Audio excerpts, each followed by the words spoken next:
Welcome to the Rehumanization Station. I'm your collaborator, Christopher Jones, aka Dr. X. And this podcast is an extension to my Flippin' and Vibin' brand, where vibers seek to transform narratives in society and education, sport, and like I said, a variety of other sectors. And today, I'm happy to say this is our third and one of our final series about. It's called the Free Flow Convo. Right, so this is more around vibing with one of our vibers, and I guess the audience getting the idea of kind of my perceptions a little bit more in terms of me talking a bit more. In the other series, I'm more of like around trying to understand the guests, the host, the guests. And but today we have Maja with us. Maja, if you remember, Maja was from episode 2. Allyship is fluid. Maja is our enthusiastic viber. Yes. We're going to talk a bit about, some of the research that she does. We're just going to see where the conversation goes. And this is what the series is all about. Now, Maja, it's been a year. It's been a year since our last the episode. That's gone by pretty fast. I ain't gonna lie. Dang, it's been a year now. But how are you feeling? How have you been in this past year? Anything new? I know you had the ICANN conference. Was good. Yes. Dang, it seemed like it was yesterday. Yeah, it's true. It's been almost a year. Thank you for having me again. And just to say that I'm excited then to ask your question so you can. We'll see how that We're goes. flipping the script. Oh, man. On the spot. So, but yeah, last year has been quite eventful, both personally and professionally. Because as I guess someone who researches activism and allyship, you also kind of get involved into these things. I think what I would mention from like a personal thing that also I'm doing also professionally are the huge protests back home in Serbia, where I'm from, that have started in November. So it's almost been 8 months now. Okay. So anti-government protests started by students in response to a horrible tragedy that killed 16 people, but are now more about the widespread change and against corruption. So I'm both. I guess it's kind of an interesting perspective as a researcher, and I'm curious how you approach this. Is where, okay, so I study protests, I study solidarity. Right, so I write questions about it, I do interviews, but then I interview people about the situation that also touches me so deeply. How do I keep my cool with it? I had interviews with people from home, and they were crying during the interviews, and I was like, I don't know how to say, how to help, because I understand their pain, and I was in those instances. I was wondering, how to go about it, How do you study when you're also personally very much involved? How do we remain some boundary between us? That's a good question. So I guess I was a part of a research. It was a black woman studying mental health of black academics, and part of what she did was she had 2 separate parts. Right. This is kind of what I did for my research. I had 2 separate parts in terms of my questions. Maybe I don't know, you may have done this before as well, but in terms of trying to lead up to certain points when you ask if certain parts would be more sensitive than other parts, right? It's kind of leading into certain things. But then it's a lot of it. She did a lot around just taking a break. So talking and then just taking a long break and then coming back to the interview. Now it depends on the interviewer, the researcher, and how much time they have, etc. But I don't know how you feel about this idea of a pause in the interviews. Have you ever done that before? If that's called something, or no, actually, I haven't thought about it. I mean, I did tell the participants, of course, and if you want to take a break or but because I mean, on the one hand, I saw that they also wanted to talk about this because it is happening to them all the time, 24/7. Exactly. So they want to say it. They did so, and I had the other thought as well. So one of them, actually quite a few of them, told me explicitly so when are you going to publish the results? We want to know what is happening, what people think. And I'm like, but I'm sorry, the research process, the analysis, the write-up, that all takes ages. Right. And I and I want to give back, but I can't be, the like, because that also takes time. I guess there are so many layers to when you're. Yeah, you're right. And it goes back to what you said about the researcher. How do we? It's about the. You're a psychologist, so I talked about the difference between empathy and compassion. Empathy is feeling for someone, and compassion is feeling with someone. I don't know if I'm getting mixed up, but basically it's around trying to. I mean, we use both obviously with the work that we do, but it's more about trying to understand when to use empathy and compassion. If that makes sense, I don't know if you've. I mean, I can. Yeah, I know what you mean.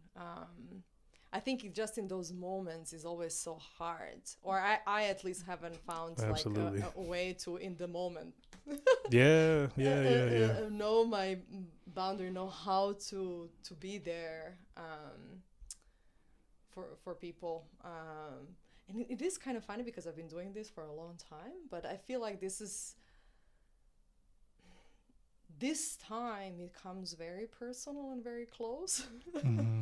That I from time to time thought, why am I doing this? I'm just gonna take it back home and do something that I'm gonna, be there on the streets rather than me writing about it, meticulously. But then on the other hand, if we don't write it, then the mainstream academia will never care about these examples. We'll never know about it. We'll never try to imagine what it is to live somewhere where the rules of the game are different. Well, is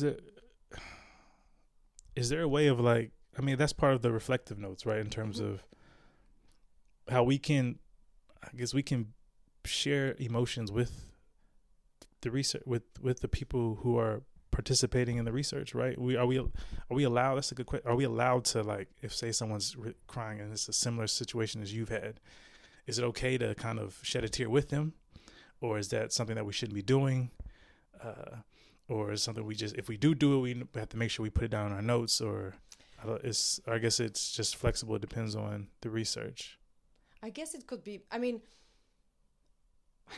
in psychology, probably. Kind of you often are taught to be, the objective. Neutral. Neutral. You send yourself out. You take yourself out of it. Yes. Even if it's you're always like the observer. The bird's eye perspective on something that is happening there. Right. But I'm sure maybe in other disciplines or in other methods that maybe are not so represented well in psychology. I've had very basic intro to qualitative. That's where it stops. So I'm also learning, but I guess it just it really makes me wonder, like, how much are we contributing really to the real struggles people are having, and we are still. I mean. Not to say I know now. I don't know how you feel, but in US, like, science has also been quite heavily attacked politically. Right.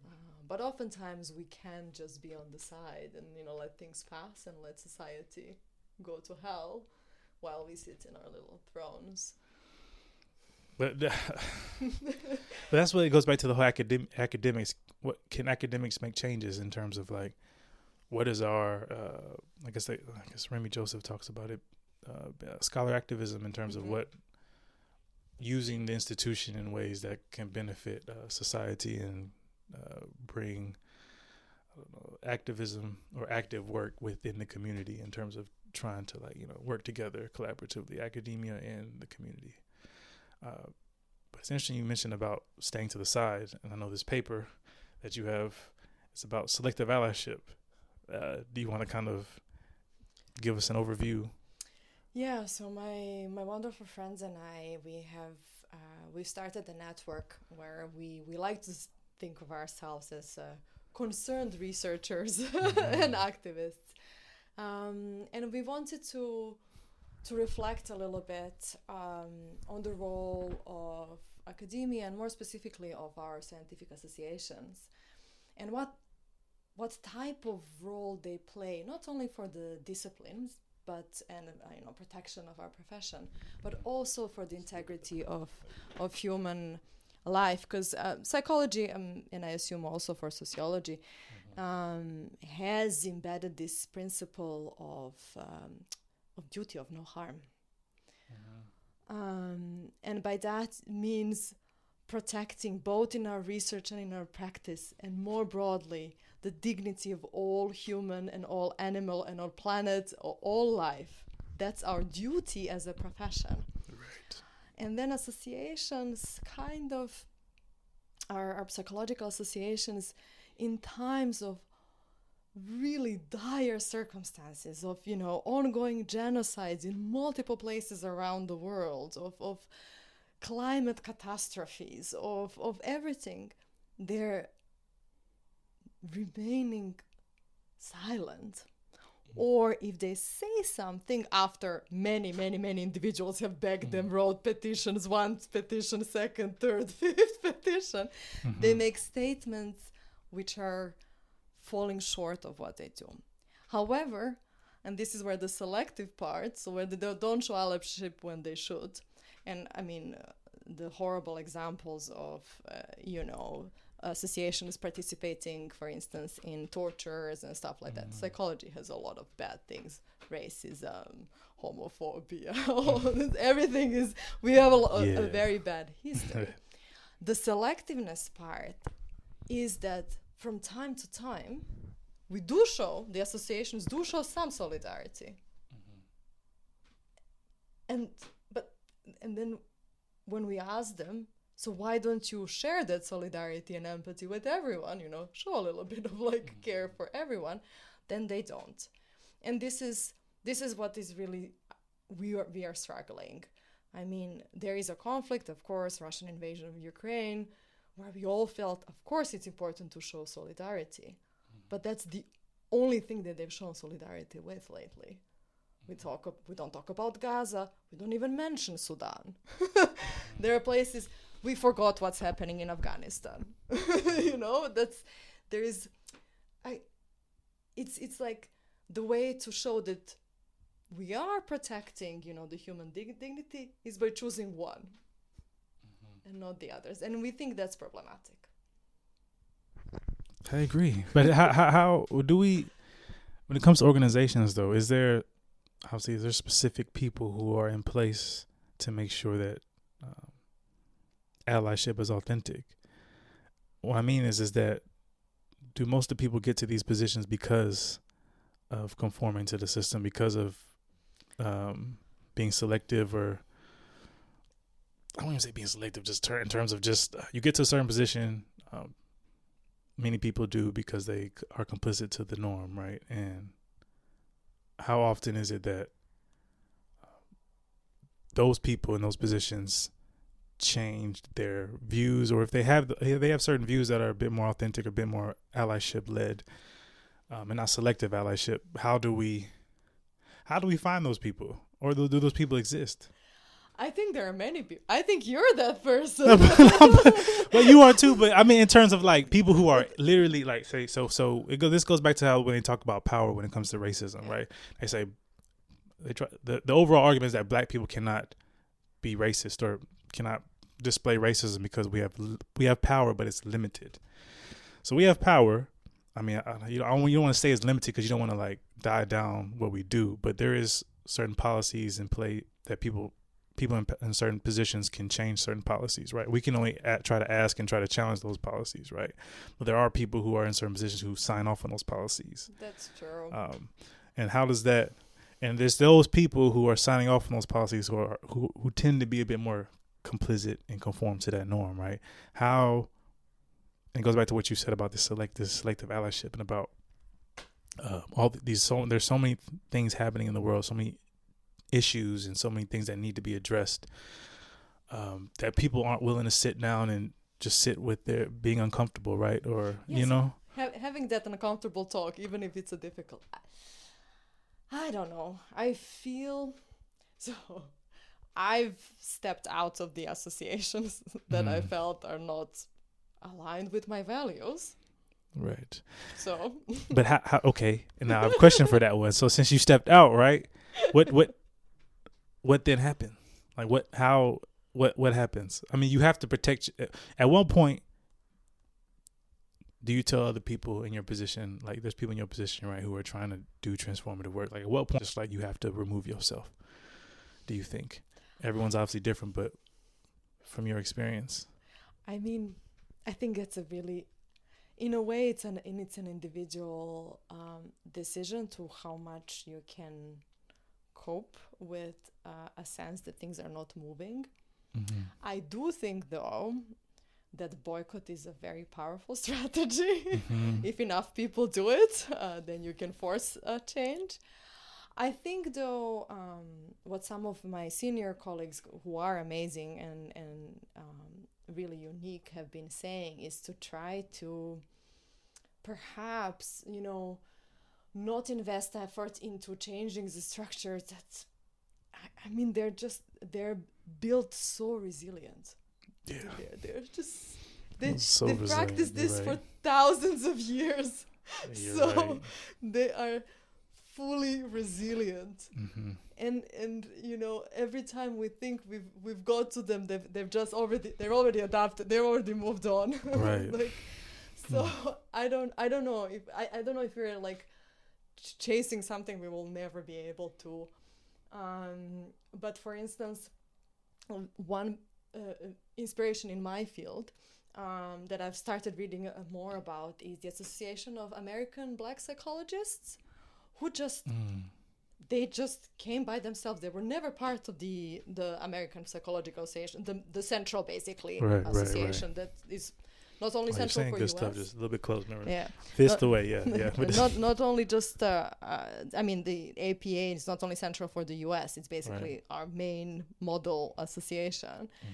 But for instance, American Black Psychologists always existed as an independent, trying to tackle the mainstream and point out. I mean, it takes a while, but at least there was a space. So maybe there is a space for all of us to rethink ways to come up with different associations and different, put energy rather into creating something new and then steal people away from the mainstream.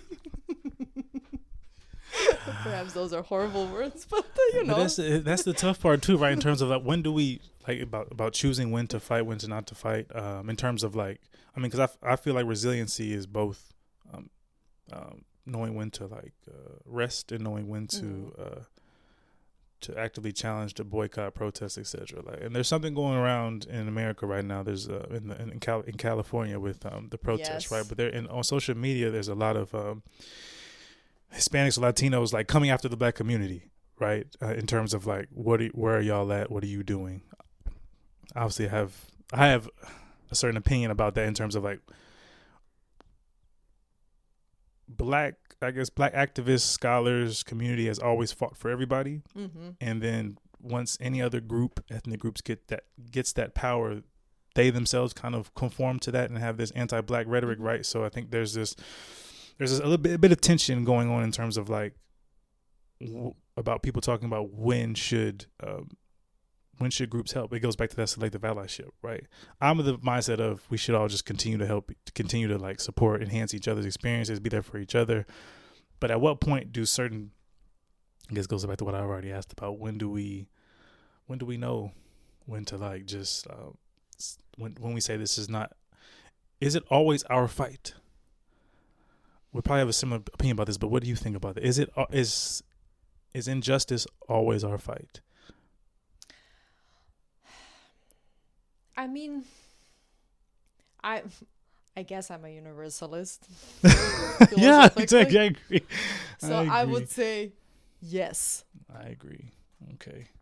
But I also understand that you don't always have the energy.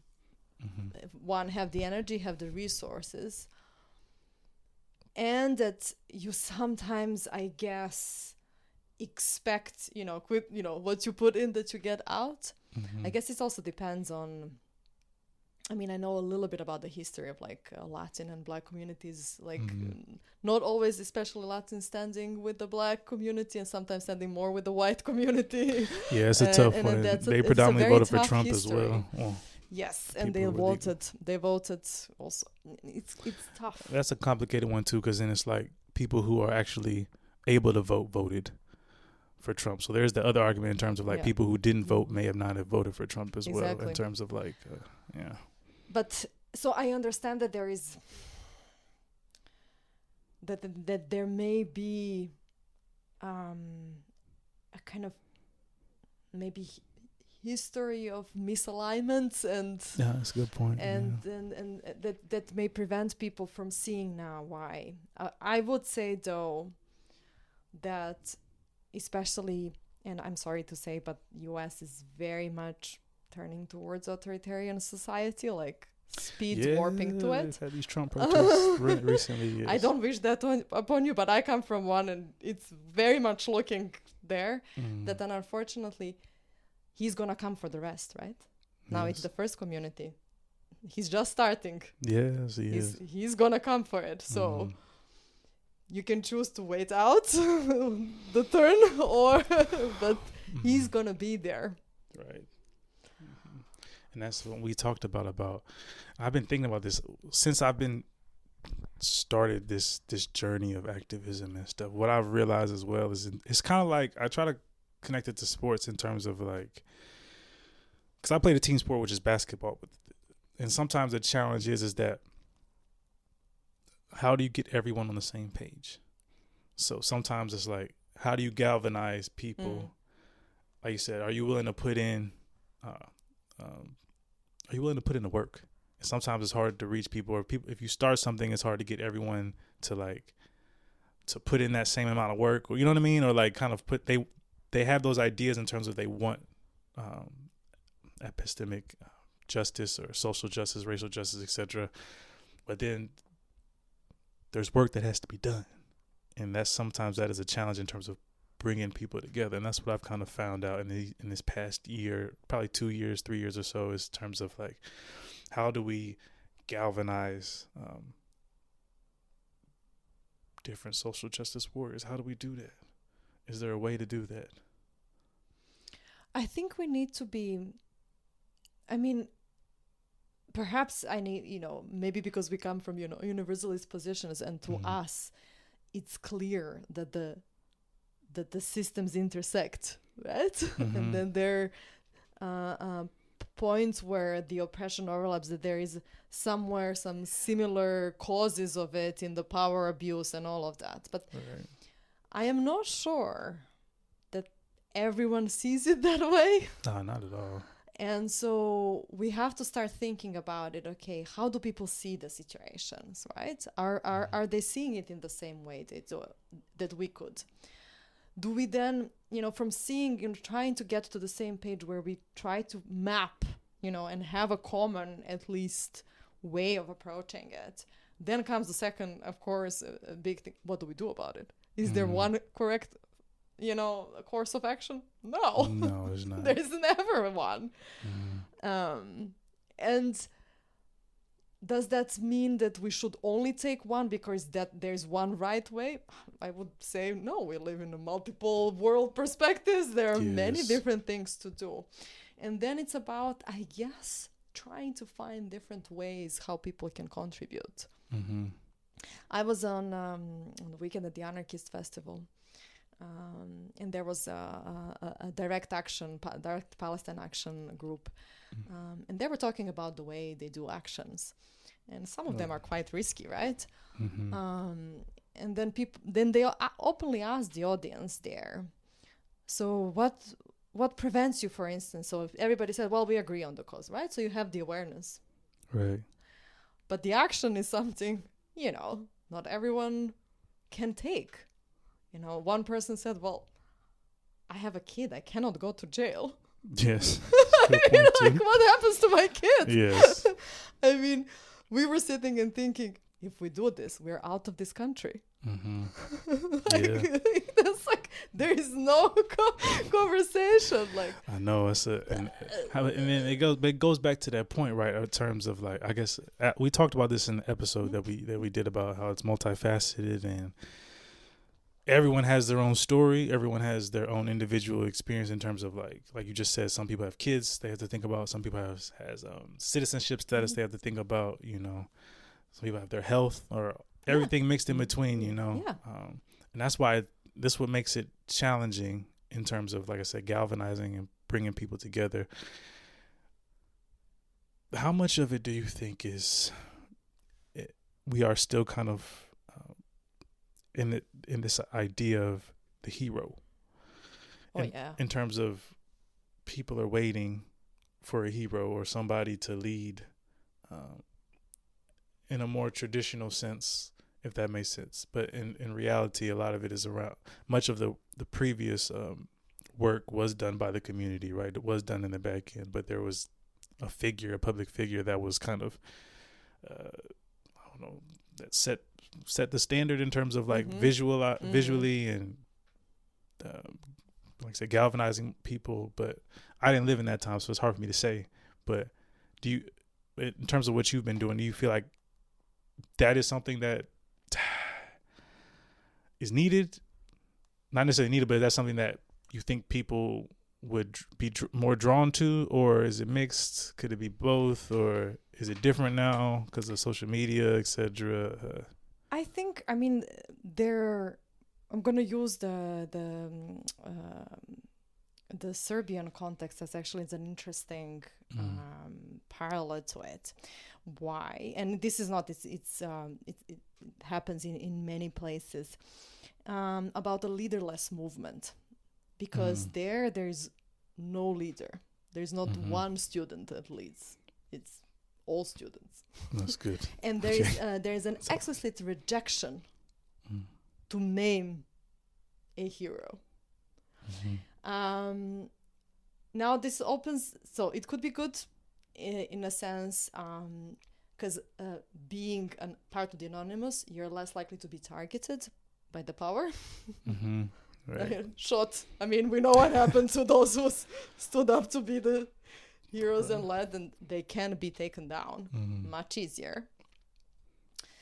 However, because of it, and there is a part to it when I talk to people, and I can see that people were doubting, but then if there is no one leader, somebody's in the back. There is some dark forces putting their hands through it. Somebody's running the game. So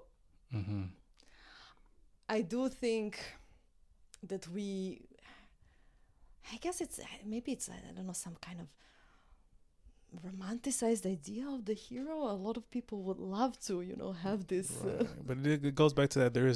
If there's no hierarchy of oppression, there should be no hierarchy in activism. Exactly. Right. Why do we need one person to be the savior? I mean, I don't want to go into the religious, but to me, that always goes back to the... I mean, that's why that's what I mean. Like, there's certain values that we have embedded, and sometimes it's difficult to kind of see things differently when that's our value system. You know what I'm saying? So I hear you, but that's something I've been trying to understand a bit more in terms of how do we have different types of people that come together for one particular idea, one particular action movement in terms of, like I said, galvanizing and making a difference, right? But I guess it's about meeting people where they're at. But again, it's about how do we find those people? Maybe we need to be thinking. I was just reflecting when you were talking. Maybe we need to be thinking how. I mean, I guess for both of us, what helps is that activism is my daily thing. It becomes a kind of that's true. A daily routine, Yeah. Brush my teeth, I do my hair. Yeah. I also think about what's happening. And I think for many people it seems like something like that you have to make a horrifying effort, so much effort and sacrifices. But maybe, if we start showing it how this could be like an everyday little thing. Yeah, that's a good point too. Yes. That it's not something that, you know, you have to, I don't know, go and you know, engage in a hunger strike for yeah. you know, so like, right. if you're dedicated to this cause, now this, you know, or that, you know, maybe we sometimes tend to expect that if you say that you're a politically interested person, that you know everything about everything all the time. There's too much to know. There's too much. There's too much to know, y'all. Like, even for real. AI cannot help you in the summary. Yeah, it's too much. Okay. So, and maybe it's about, maybe we've been thinking about it from a, you know, how does this become, you know, if you reflect on yourself, how did this become a thing for you? For me, it's just an everyday thing. Yes, that's true. But that's the other question. Is it not an everyday thing for everybody? It should be. I think it is. But I mean, in terms of like, even if you, like you said, it can be selective as well. But in terms of, when I mean in terms of like, we all have, I would say majority of us have habits, things that we consistently like to do, right? We have a value system. And I guess some people's value system is different than others, right? I know we talked about selective allyship, but how do we make, I guess it's about trying to find yourself as a person, love yourself, know yourself, right? I think I heard something recently about we tend to, we're least likely to know ourselves more than anybody else. I don't know if that's something around those lines around, we know ourselves less than anybody else. We're the least, does that make sense what I'm trying to say? Like, we know the self less. Okay. But that's just something I heard, but I don't know. I guess in terms of like, it goes again about how I talk a lot about loving thyself and understanding what our own individual story is, what our triggers, what our threat responses. How is it important to know the self first? Is it important to love thyself first, and then you're able to love others, or able to, like, I guess you can still do it, but in terms of that authenticity, is it, I won't say easier, but is it, I guess does it make it more, I would say easier in order to, like, support other communities if you understand yourself, understand what you're. I mean, I do think, I think some level of self-awareness and reflection is very, very important. Now, unfortunately, you know, not everyone wants to deal with unpleasant truths about themselves. I know that, but that's that's what I mean. But that's what I'm saying. That's the point. It's hard. It's a hard feeling to have, you know, to kind of realize about your own possessions. I mean, what you said about not knowing yourself, it's not about not knowing. It's just that your own self is a very complex thing. And you know, when you say, you know, about being authentic and so on, that can really change on the situation and the person you're with, right? What you might have one type of, you know, authenticity in work versus, you know, us chatting here. And it doesn't mean that you're not authentic. It just means that, you know, the circumstances are for you different. I think, you know, I'm a very big supporter of, you know, therapy and so on. As a psychologist, I have to. I think it will be, I think, as, you know, I don't know, you go to doctors to check if something is, everyone should go to a psychologist and learn about themselves. Man. That should be a basic right to all people. I think every organization should have some type of psychotherapist or breathwork coach or something. I think that would help. Not only to realize what we are hiding from ourselves or what we don't want to think, but also to help us deal with unpleasantness that we may experience. Because I mean, you know, we talk about, you know, selective allyship and so on, and it comes across maybe sometimes as harsh, but we don't mean it like that. We know that it's painful to realize that you have been doing something wrong. Yeah, even when tough. Especially if you're thinking that you've been doing something right. Yeah, it's really hard. I still get that. That's what But if you have love, and sometimes it has to come from someone else to give you love, to help you heal that part, and to help you deal with something that's unpleasant. I think there, and maybe that's something that, you know, we all can help each other individually, and then that also helps us and binds us together and galvanizes when we can help deal with these unpleasant truths we all have to, you know, no, but we all have truths we don't want to know about ourselves. Yeah, I agree, but that goes back to the whole, like you said about we're constantly, like, authenticity is part of, like, learning sometimes on the spot, right? Yeah. In terms, like, that's about rehumanizing and understanding that is a process and not being hard on ourselves. And I think therapy, that is an interesting one. I won't say interesting, but it's something that is needed. And it's hard for us to do, right? Because it goes back to what you said about if it's an everyday thing. Therapy could be an everyday thing, can it? Or it could be not, but a consistent thing in terms of if you're willing to be open to other people, like what you just mentioned about being there for each other, right? So it's about listening to other people's stories, about being open and curious about other people, what they're going through, so we can learn from that and move with them, right? And I guess and then I get in your paper when you talk about selective allyship and do no harm. Is selective? Can we be selective in our activism? I mean, should we be selective in activism?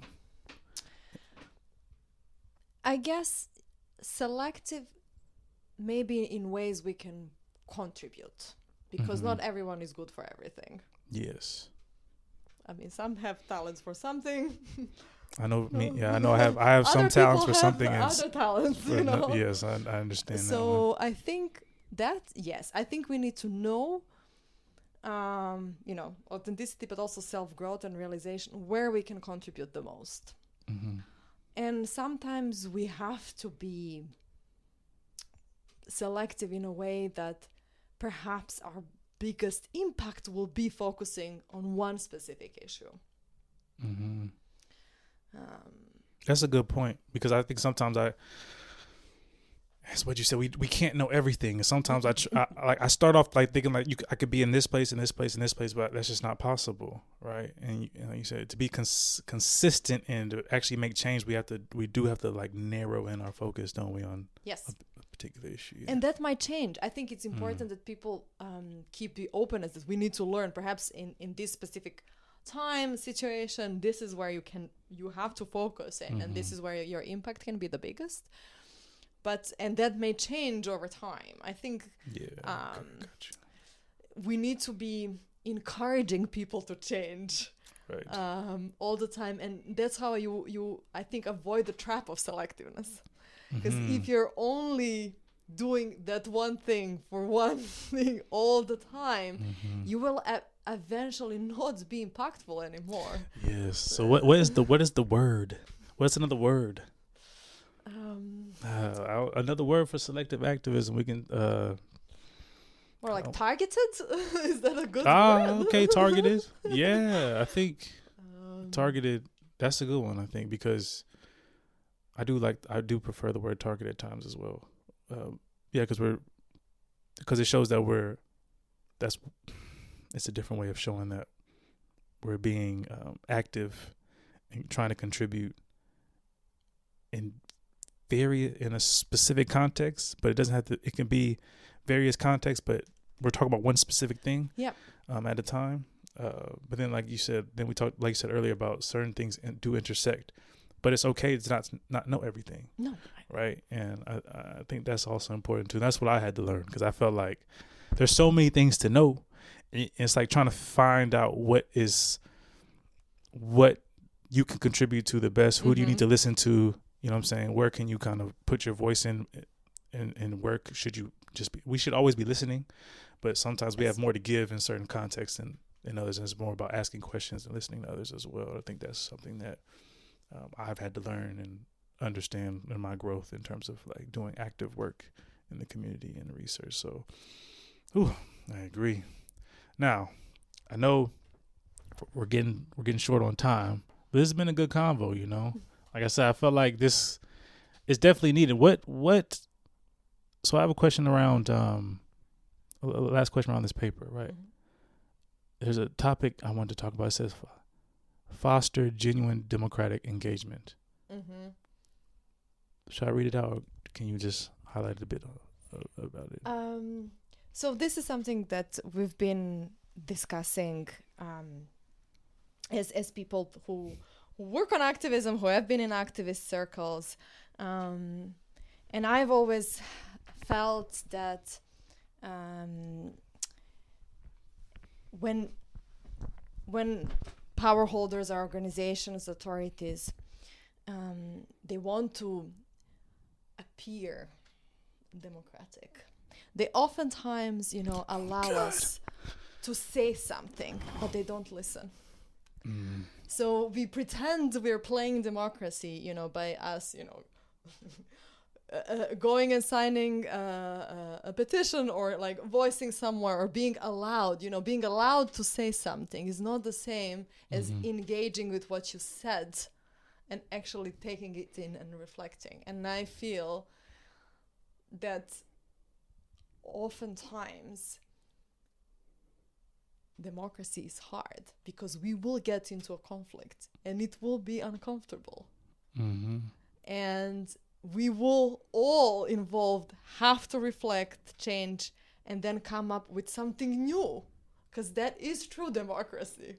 We actually engage with everyone's points and so on, and then we create, rather than saying, well, you said your opinion, so now we can move on. I think, but yeah, that's right, man. That's the thing, isn't it? That's how they do things. I'll be watching on the news. That's how they do it a lot on what is it? They do, what is it called again? What is it? The Commons. Like people just say something and they're like, yeah, and they just sit down like, are we gonna address that? What are we gonna do? Like, so they can just say whatever they want to say and then that's it. I hear you on that one, and I think that's important too in terms of language. I've been seeing that a lot around, at least the university, in terms of people are using words like curiosity, collaboration, reflection, and I'm like, do we do that? The staff, like, you know what I'm saying? The staff, do we really do that in terms of like, is that the culture really, or is it just language? Is it just the right thing to say? Is something that's a catchword? And is there always gonna, when you say about this foster democratic engagement, for our listeners, how would you address conflict? Because I would assume that conflict at times will come, especially where there's different viewpoints, right? I know the Combahee River Collective, they talked about this a lot, this Black feminism movement. They talked about conflict, right? Happening they had a retreat and stuff like that, and when they got together and they had different ideas, emotions, etc., that sometimes there was conflict. And these would be people, scholars, activists who had a wide awareness of issues. So when it comes to that, like, and I'm sure you've been involved in that. How would you address that, or how would you come out of that? If that I mean, conflicts are hard. Right? There is, we all can feel threatened by someone who opposes us. Yes, we can. It can be very, very unpleasant being in a situation where not only someone opposes, we have to express something somewhere where people may disagree, right, and so on. But I think what people, I think, often forget is that there is another person on that side, and we are also, so we can talk about the difficult topics, we can even express our emotions, we just don't have to insult the other person and not listen to them. Right. We sometimes call this, there's things, people call it like active listening and all these kind of techniques, but the meaning is that we need to be trained to listen better, and then be able to also express what is the core of our opinion. And sometimes we will come to the position is, we can't agree, and that's okay.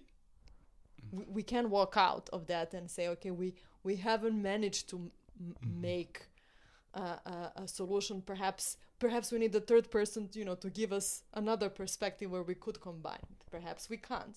But oftentimes I think in conflict and with not listening is that people get lost in, ad hominem attacks and calling each other and feeling just being in their own hurt and then hurting the other and not realizing that they're not actually addressing the issue. They're just addressing their hurt egos. And again, that goes back to what we said, though, of what we talked about knowing this.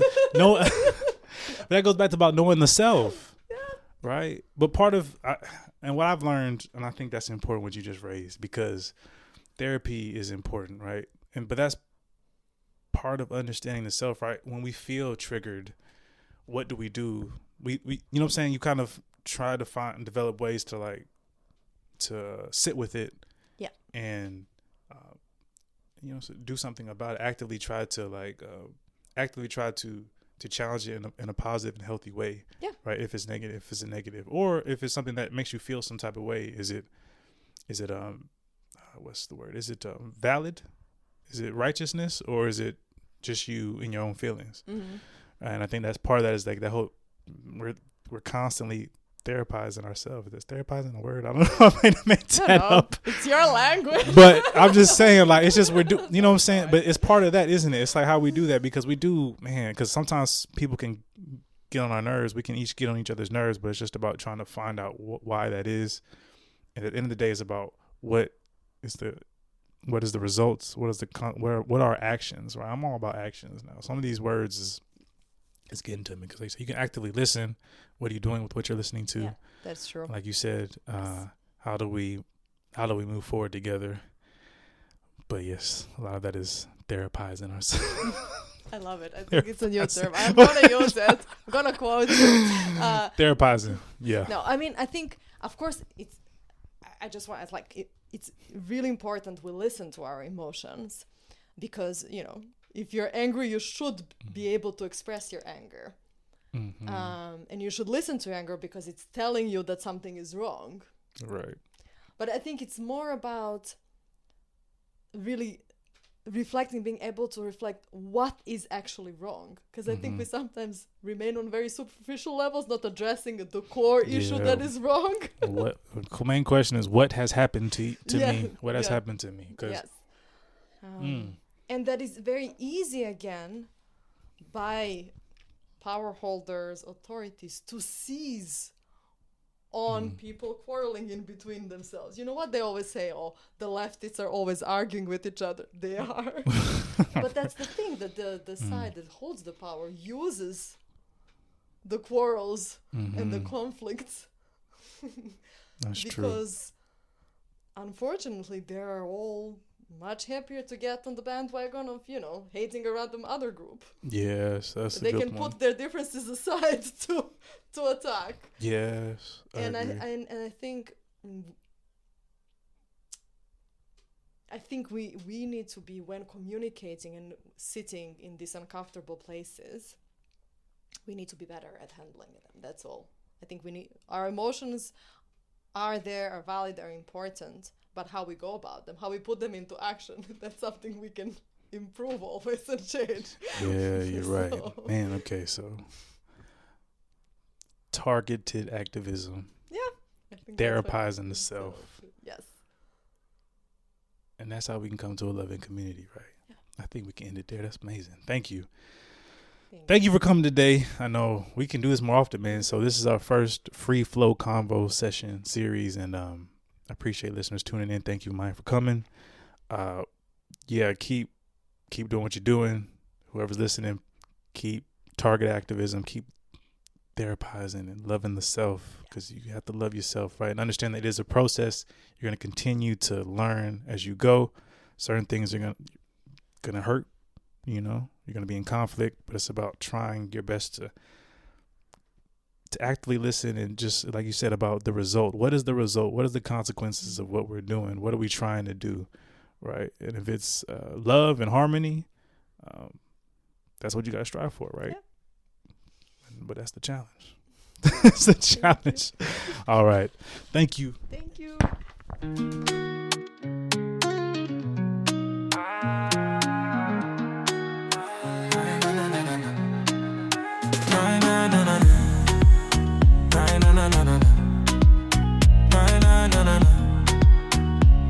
na na